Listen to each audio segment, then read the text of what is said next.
Ini seorang ibu pada hari menjelang masa ovulasi, kira-kira tepat di pertengahan siklus haidnya ya, jadi kira-kira hari ke-14, hari ke-15. Sini kita melihat aliran darah yang mendekati puncak arus darah yang paling bagus untuk terjadinya penempelan embrio ya. Artinya yang untuk menunjang terjadinya kehamilan. Ini kondisi rahim yang sangat-sangat ideal, jadi pembuluh darahnya bisa melingkupi seluruh dinding rahim. Jadi kalau sampai embrio itu menempel, itu calon saluran makanannya bagus sekali. Jadi inilah pembuluh darah dari rahim yang mengelilingi dindingnya. Jadi biasanya itu mendekati masa-masa ovulasi ya, pertengahan siklus haid.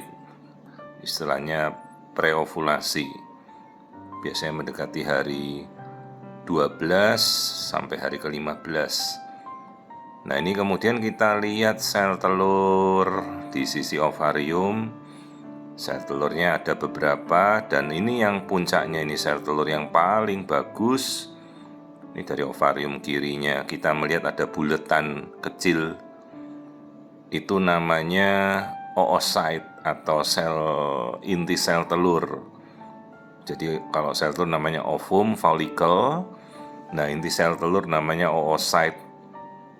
Nah, tanda yang kayak mata kecil itu namanya cumulus oophorus dari oocyte.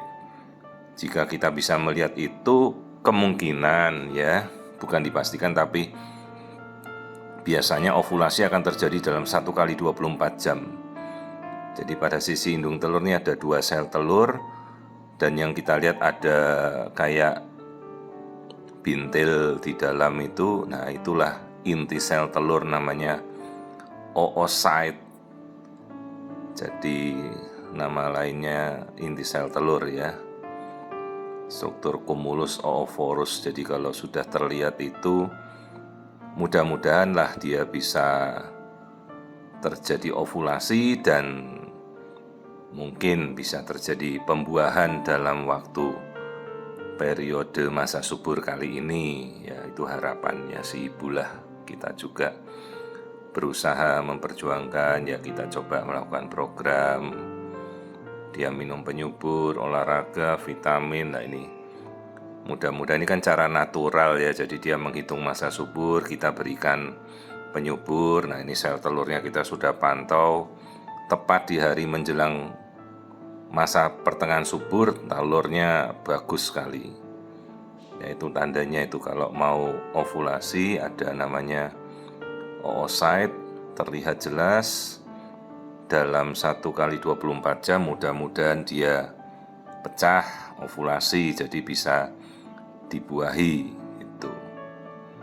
Jadi meningkatkan angka kesuburannya. Kita bisa lihat kadang dilakukan tes uji ovulasi penyuburan. Nah, kalau hasilnya tidak menunjukkan, malah ibunya yang stres, kan kasihan, malah bukan ovulasi beneran. Jadi kalau dalam pemrograman ya jangan dibawa stres ya, dibawa relax ya. Nah, ini kita ukur volume telurnya tuh, yang nomor 1 itu yang merah itu telur yang paling bagus. Jadi udah kita lihat sel telurnya good, bagus, dan sudah ada tanda-tanda akan ovulasi. Mudah-mudahan hari ini nanti malam ya, sel telur yang sangat bagus.